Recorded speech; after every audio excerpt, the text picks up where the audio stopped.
If your child is autistic or if you suspect they might be, do not skip this episode. I'm serious. What I'm about to tell you could fundamentally change your relationship with your child and their entire emotional well-being. I'm Shul, researcher and educator, and this is Big Feelings Lab, where we take the latest science on emotions and turn it into tools you can actually use.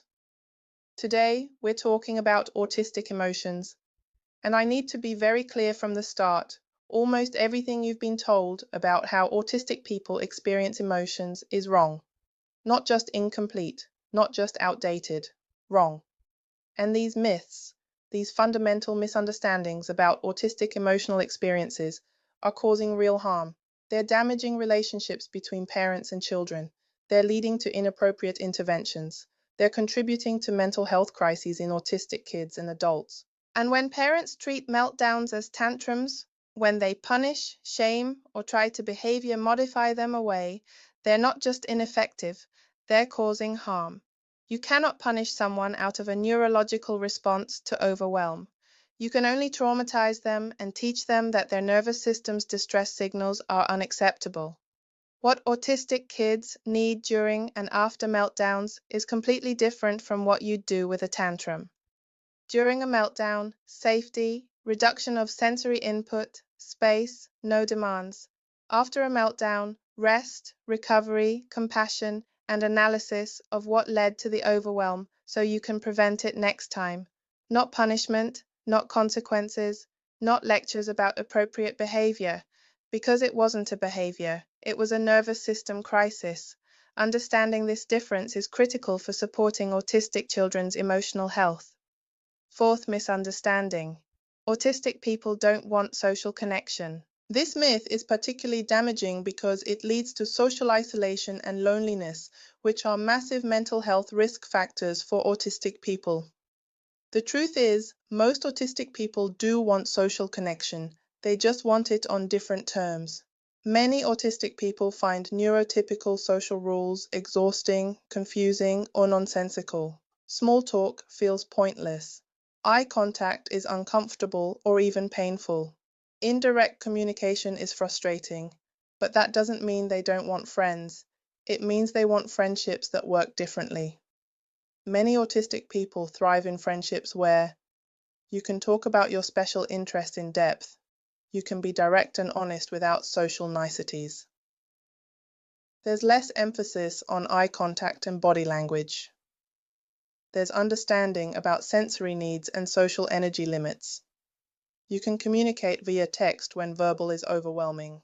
I've seen autistic kids who seem antisocial at school absolutely light up when connecting with other autistic kids, or when engaging with neurotypical kids who understand and accommodate their differences. The issue isn't that they don't want connection, the issue is that neurotypical social rules don't work for them, and they're being forced into a social framework that's exhausting and alienating. And when we pathologize their different approach to socializing, when we try to force them to act more normal, we're not helping them connect. We're teaching them that who they are is wrong. Here's another crucial point that parents especially need to understand: masking. Many autistic people, especially girls and women, become experts at masking, suppressing their autistic traits and mimicking neurotypical behavior to fit in.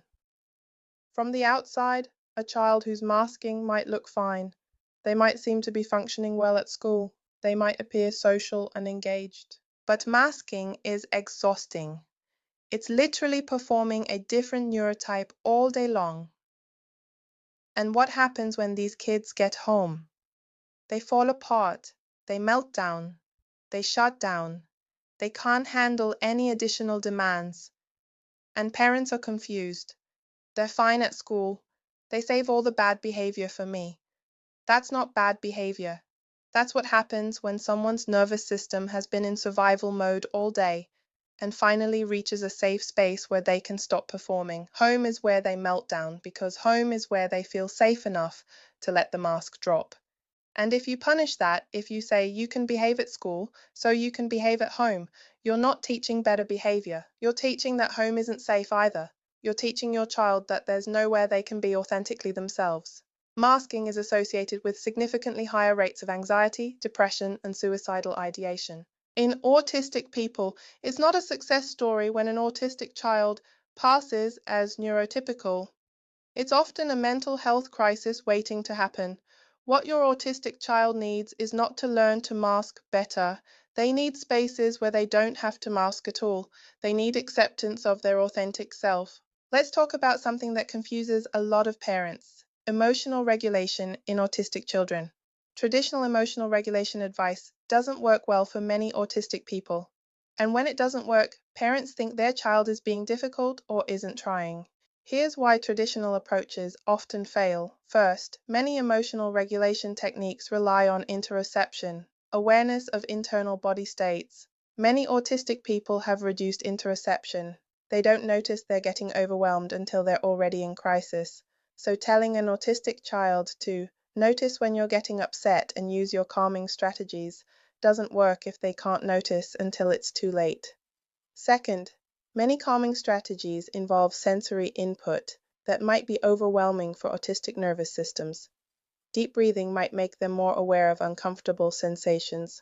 Progressive muscle relaxation might be too much sensory information.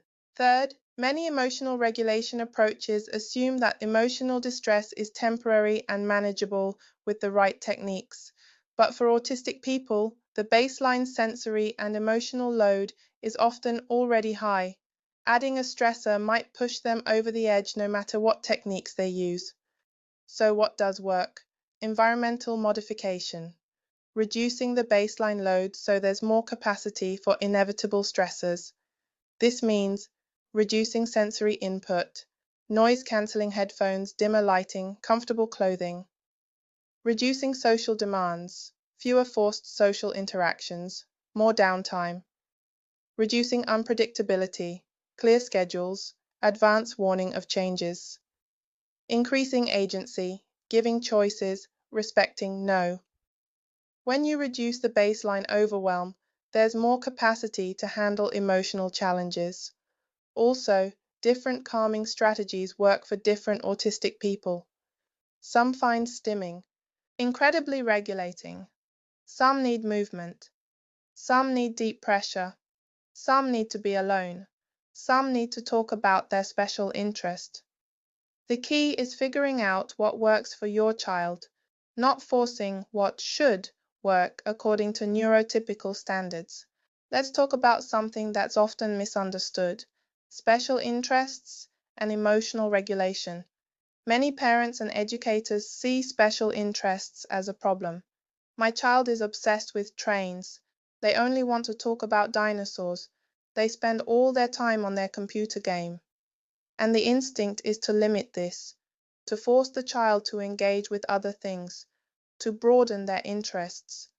But here's what you need to understand. For many autistic people, special interests are a primary emotional regulation tool. When the world is overwhelming, confusing, and exhausting, special interests provide predictability and control, deep engagement that blocks out distressing stimuli, a sense of mastery and competence, joy and excitement, a safe topic for social connection. Taking away or severely limiting a special interest is often like taking away an autistic person's main coping mechanism. Imagine you're constantly stressed and overwhelmed, and the one thing that brings you peace and joy is reading. And then someone says, "You read too much.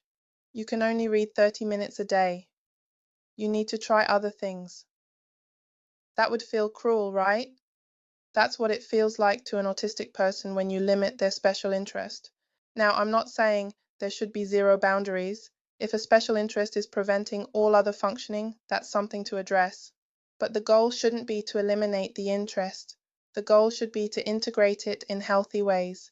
Use the special interest as a bridge to other activities. Use it as a reward or comfort after hard things. Use it as a social connection point. Don't pathologize the thing that brings your autistic child joy and regulation.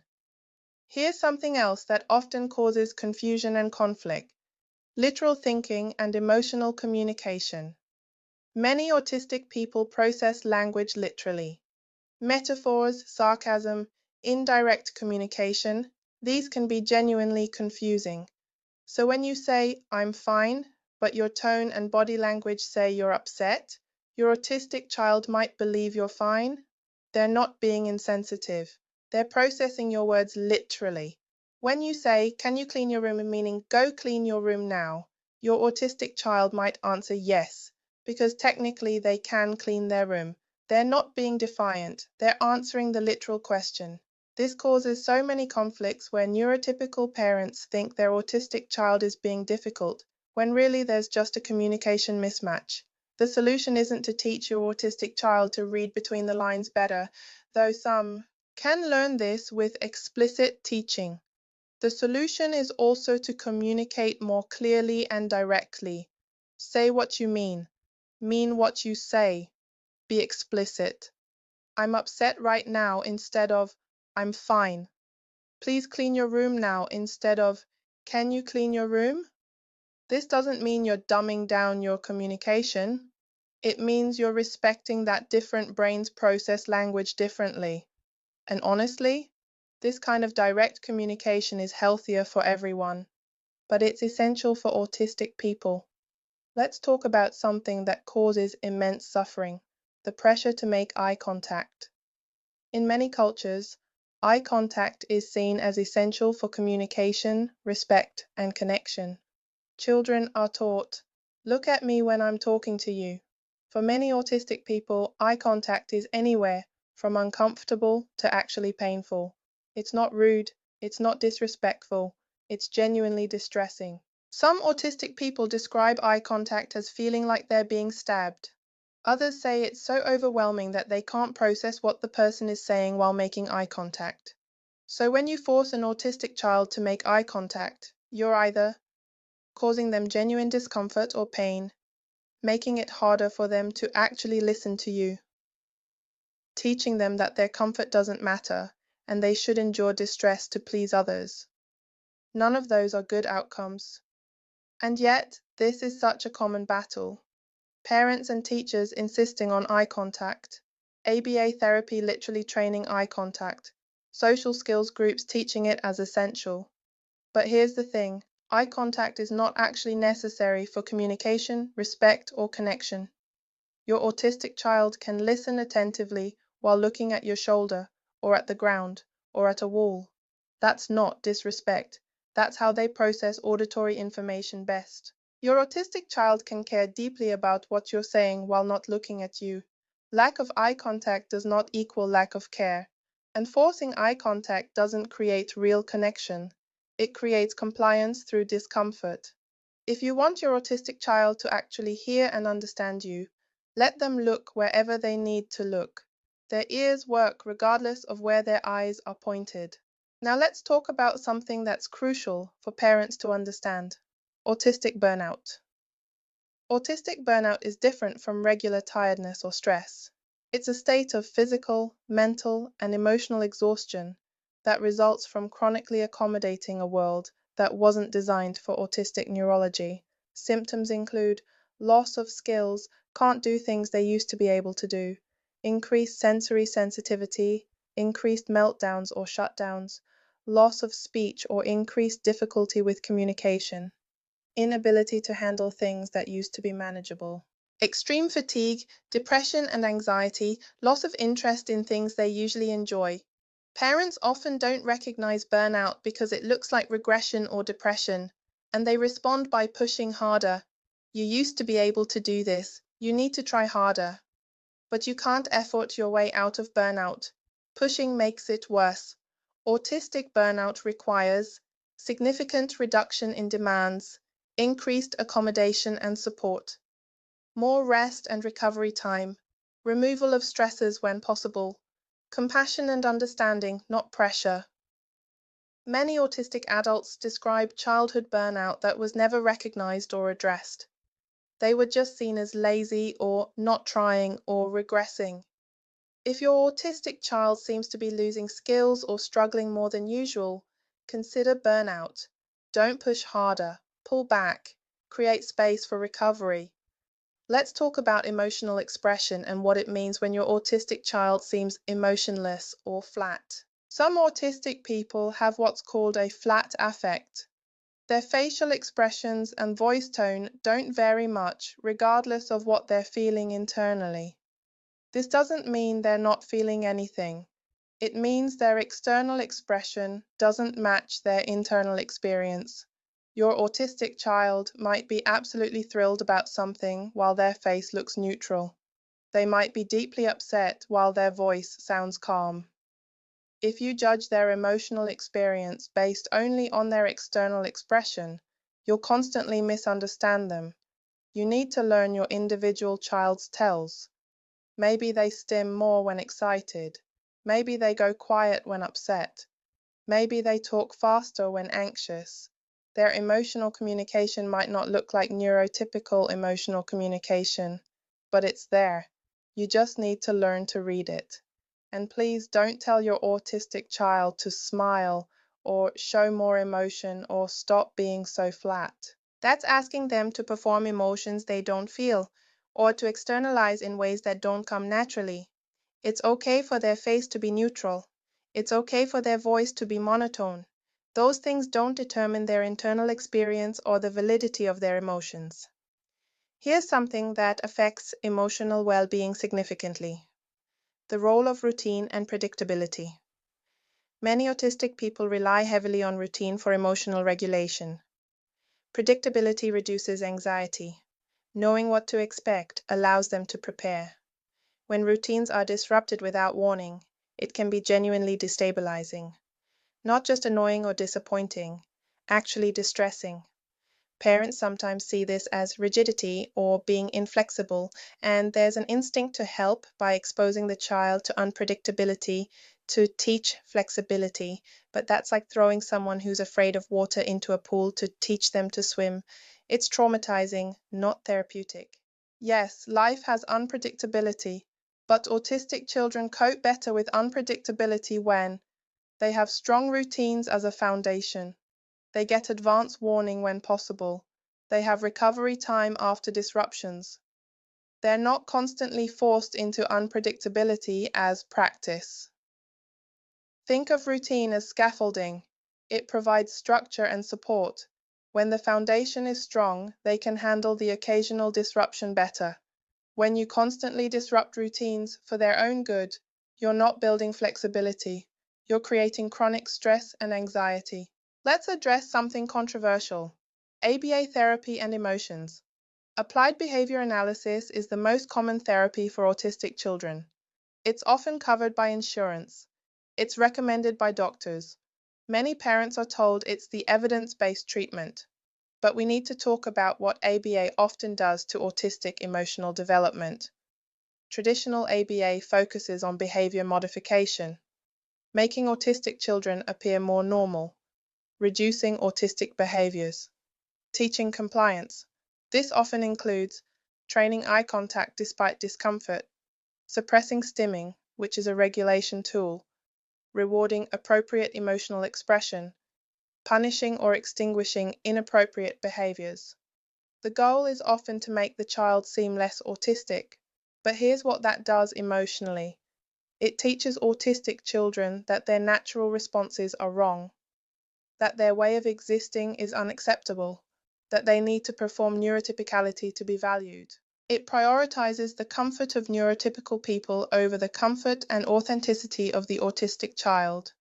Many autistic adults who went through intensive ABA describe it as traumatic.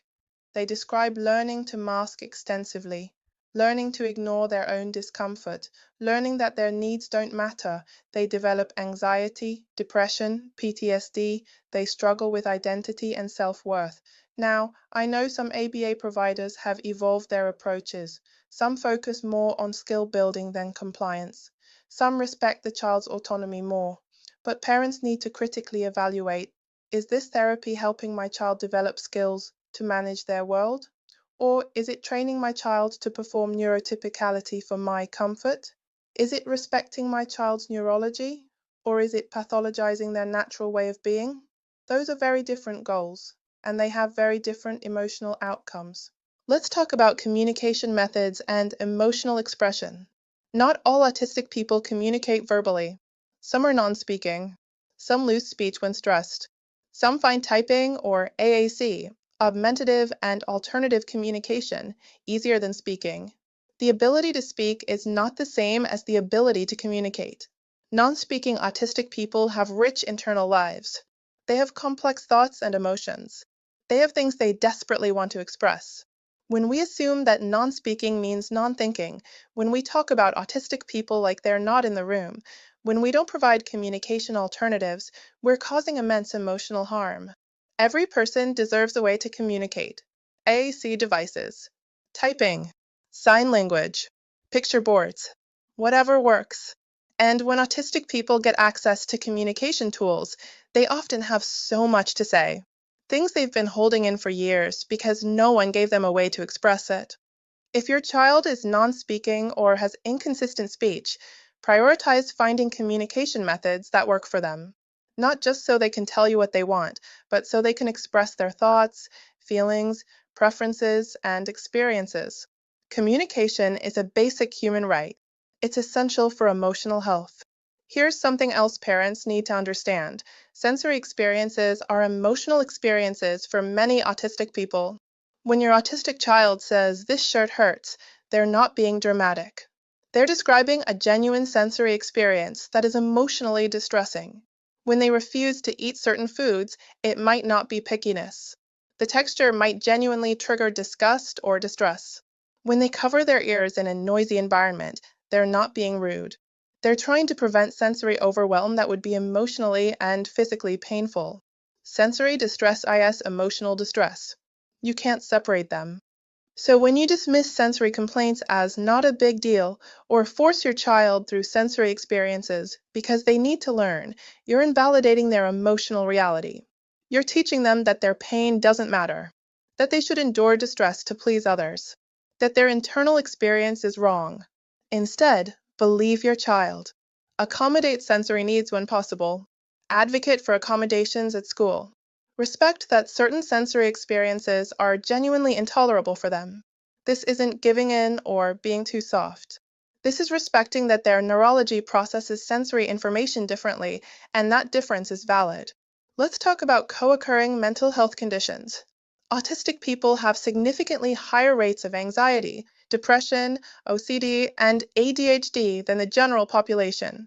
This isn't because autism causes these conditions. It's because living in a world designed for neurotypical brains while being autistic is chronically stressful. When you're constantly misunderstood, when you're struggling to meet expectations that weren't designed for your neurology, when you're masking constantly, when you're experiencing sensory overwhelm regularly, of course anxiety and depression develop. So when your autistic child develops anxiety or depression, the response shouldn't just be, "Let's treat the anxiety." It should also be, "Let's look at what's causing the stress and how we can reduce it." Maybe they need more accommodations at school. Maybe they need less pressure to be social. Maybe they need more acceptance at home. Maybe they need to stop masking so much. Treating this secondary mental health condition without addressing the underlying causes of stress is like bailing water out of a boat without fixing the leak. Now I want to talk about something that's hard for parents to hear your autistic child will face: discrimination, bullying, and misunderstanding throughout their life. They'll have teachers who don't understand them, peers who mock them, employers who underestimate them, medical professionals who dismiss them. You cannot protect them from all of this, but what you can do is ensure that home is a safe space. Home should be where they don't have to mask, where their neurology is accepted and accommodated, where they can recover from the demands of the outside world. If home is just another place where they're being told to be more normal, to try harder, to suppress their autistic traits, where do they get to rest? Where do they get to be themselves? Your job as a parent isn't to make your child less autistic. It's to help them thrive as an autistic person in a neurotypical world. That means accepting and celebrating their autistic traits, accommodating their needs without shame advocating for them in systems that don't understand. teaching them about their neurology so they understand themselves, connecting them with other autistic people, protecting them from harmful therapies and interventions, building their self-esteem and self-advocacy skills. Let's talk about identity and self-esteem. Many autistic children internalize the message that something is wrong with them. They see themselves as broken, deficient, or less than. This happens when we frame autism as a tragedy or burden. We focus only on deficits and challenges. We try to eliminate their autistic traits. We praise them for acting normal. We apologize to others for their behavior. We talk about them like they're not there every time you do these things. You're teaching your child that who they are is not okay. And that destroys self-esteem. It creates shame. It leads to mental health crises. Instead, use identity-first language if your child prefers it. Many autistic people prefer autistic. Person to person with autism because autism is integral to who they are. Talk about autism as a neurological difference, not a disease or tragedy. Focus on strengths and interests, not just deficits. Connect them with autistic role models and community. Teach them that different is not less, that their way of experiencing the world is valid. Build their self-esteem by accepting them as they are, not conditional on how well they mask or conform. Here's something crucial about transitions and change. Many autistic people struggle with transitions. Not just big life transitions, but even small ones, stopping one activity to start another, leaving the house, shifting attention. This isn't stubbornness. It's difficulty with executive function and processing. Autistic brains often need more time to shift gears. Demands for immediate transitions can cause overwhelm and meltdowns. What helps? Warnings before transitions. In 5 minutes, we're leaving. Visual schedules and timers transition objects or activities, allowing them to finish a thought or action, when possible, not forcing instant compliance, when parents understand this. They stop seeing their child as defiant and start seeing the neurological reality of transition difficulty. Let's address something that causes a lot of stress, the push for independence. Many parents worry, if I accommodate my child's needs now, will they ever be independent? But here's what actually happens. When you accommodate needs and respect neurology, you build trust, reduce stress, and create space for skill development. When you force independence before a child is ready, when you remove accommodations too soon, you often create anxiety, trauma, and regression. True independence comes from feeling secure and supported, building skills at an appropriate pace, having accommodations that allow function, developing self-advocacy and self-understanding. It doesn't come from forced exposure to things they're not ready for. Some autistic people will need lifelong support in certain areas. That's okay. Support isn't failure. Interdependence is a valid way to live. Your goal shouldn't be independence at all costs. It should be the maximum possible quality of life, whatever support that requires. Now I want to talk about something many parents don't know. Autistic people often experience emotions more intensely than neurotypical people, not less. The myth is that autistic people are cold, unfeeling, robotic. The reality is often the opposite. Many autistic people experience emotions with overwhelming intensity. Joy might be ecstatic. Sadness might be devastating. Anger might be all-consuming. Love might be intense and all-encompassing. This emotional intensity is part of why many autistic people shut down or have flat affect. It's not that they don't feel. It's that they feel so much that they have to regulate by appearing to feel nothing. Understanding this changes everything about how you interpret your autistic child's behavior. That shutdown might be feeling too much, not too little. That flawed expression might be holding back overwhelming emotion. That overreaction might just be their actual emotional experience, which is more intense than yours. Let me address something about stimming, self-stimulatory behavior. Stimming includes things like hand flapping, rocking, spinning, humming, repeating words, or phrases, fidgeting. Many parents and therapists try to stop stimming. They see it as weird, distracting, or socially inappropriate. But here's what you need to understand. Stimming serves crucial functions for autistic nervous systems.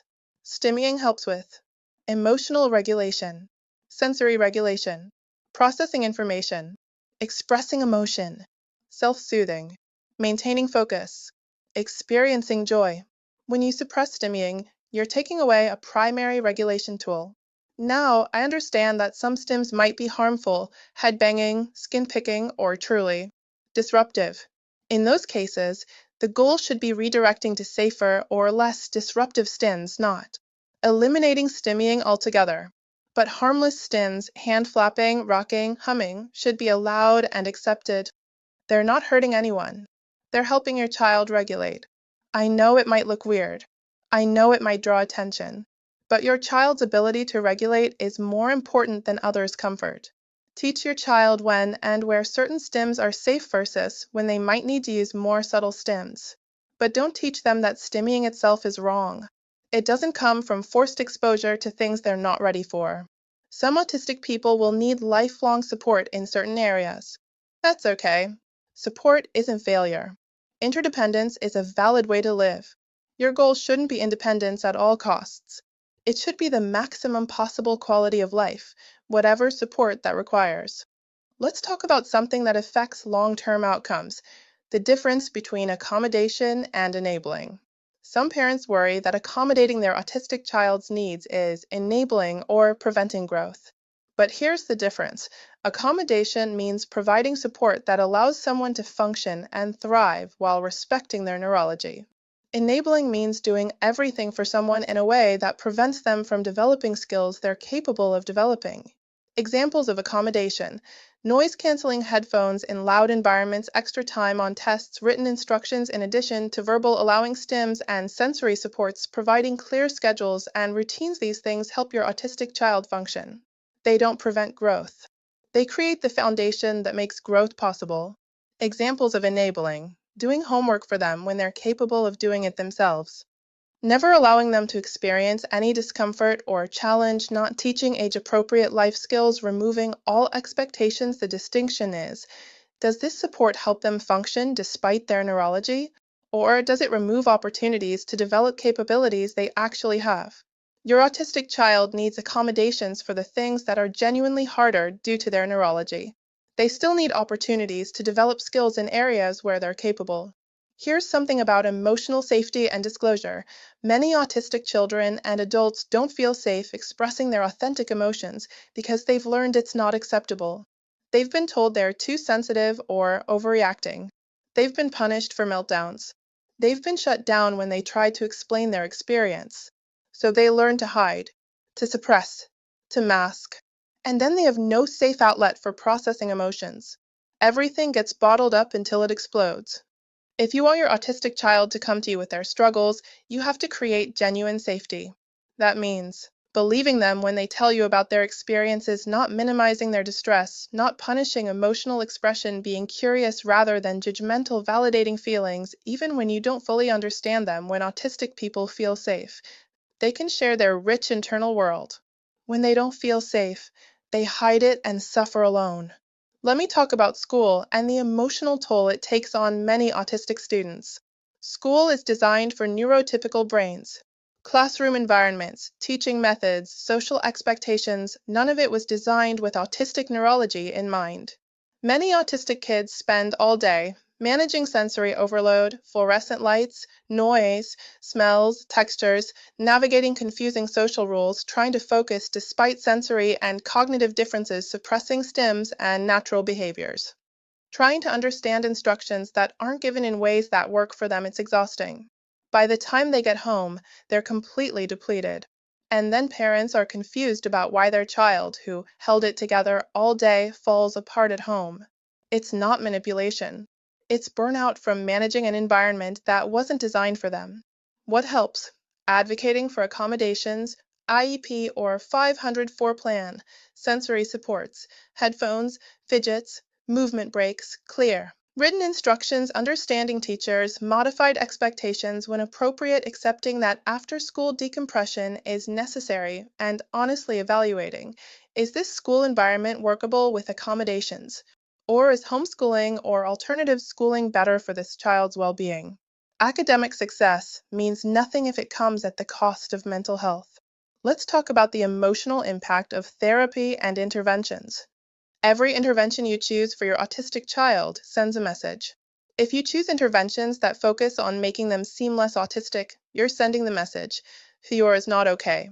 If you choose interventions that focus on skill building and support while accepting their neurology, you're sending the message, you're okay as you are, and I want to help you thrive. Ask yourself about any therapy or intervention. Is this helping my child, or is it making them easier for me to manage? Is this respecting their neurology or trying to change it? Would I want someone to do this to me if I were in their position? Does my child experience this as helpful or as punishment/correction? Your child will remember how you made them feel about themselves. Choose interventions accordingly. Here's something about communication between autistic and neurotypical people. Many conflicts arise not from lack of love or caring, but from fundamental communication. Differences. Neurotypical communication relies heavily on implication and reading between the lines body language and tone social conventions and expectations. Indirect requests autistic communication often works better with direct. Explicit statements, literal language, clear expectations written, as well as verbal communication neither is better or worse. They're just different. But when neurotypical parents expect autistic children to communicate neurotypically and punish or criticize when they don't, it creates constant friction. Learning to communicate in ways that work for your autistic child isn't giving in. It's respecting neurological differences. And honestly, most people would benefit from more direct, clear communication. Let me address something about the future. Many parents of autistic children worry constantly about the future. Will they be able to live independently? Will they have friends? Will they have relationships? Will they be employed? This anxiety is understandable, but it can also become overwhelming and transfer to your child. Here's what I want you to know. First, autistic people have incredibly diverse outcomes. Some live independently, some need support. Some have typical careers, some find alternative paths. Some have romantic relationships, some don't want them. Some have lots of friends, some prefer solitude. None of these outcomes is inherently better or worse. They're just different life paths. Second, the best predictor of positive outcomes isn't how normal can we make them. It's strong self-esteem and self-understanding, acceptance and support from family access to appropriate accommodations, development of self-advocacy skills, connection to autistic community mental health support when needed. Third, your job isn't to guarantee a specific future outcome. It's to support your child in developing skills, understanding themselves, and building a life that works for them. Maybe that looks like what you imagined. Maybe it looks totally different. Either way, it can be a good life if it's authentic to who they are. Let me talk about something crucial: listening to autistic adults. Autistic adults have lived experience that can teach you so much about what your autistic child might be experiencing, but can't yet articulate. Many autistic adults can tell you what it felt like to be misunderstood as children, what helped, and what hurt, what they wish their parents had known, how interventions affected them long term, what they needed, but couldn't ask for listen to them. Read their writing. Follow autistic advocates on social media. Join groups for autistic-led discussions. Not every autistic adult's experience will match your child's, but you'll gain insight and understanding you can't get any other way. And importantly, believe autistic adults when they tell you something was harmful, even if professionals recommended it. Trust lived experience. Here's something about celebrating your autistic child. Does your child have intense interests? That's not a problem to fix. That's passion and depth worth celebrating. Does your child communicate differently? That's not a deficit. That's an opportunity to learn a different communication style. Does your child experience the world intensely? That's not too much. That's a rich internal life worth honoring. Does your child need accommodations? That's not weakness. That's self-awareness and self-advocacy. Reframe how you see your child's autistic traits. Look for the strengths, not just the challenges. Every trait that seems problematic probably has a flip side that's valuable.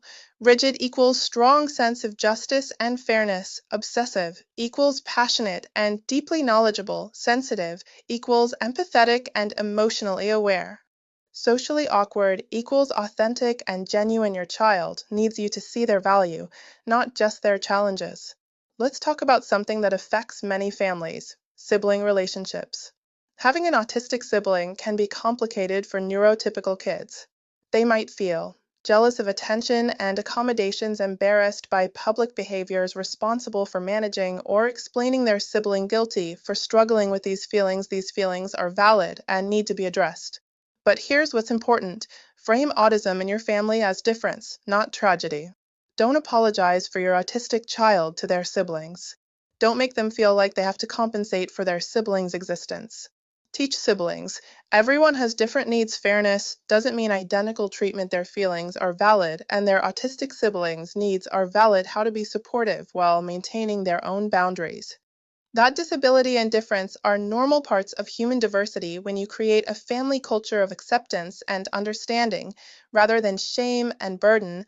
All siblings benefit. Here's something about self-care for parents.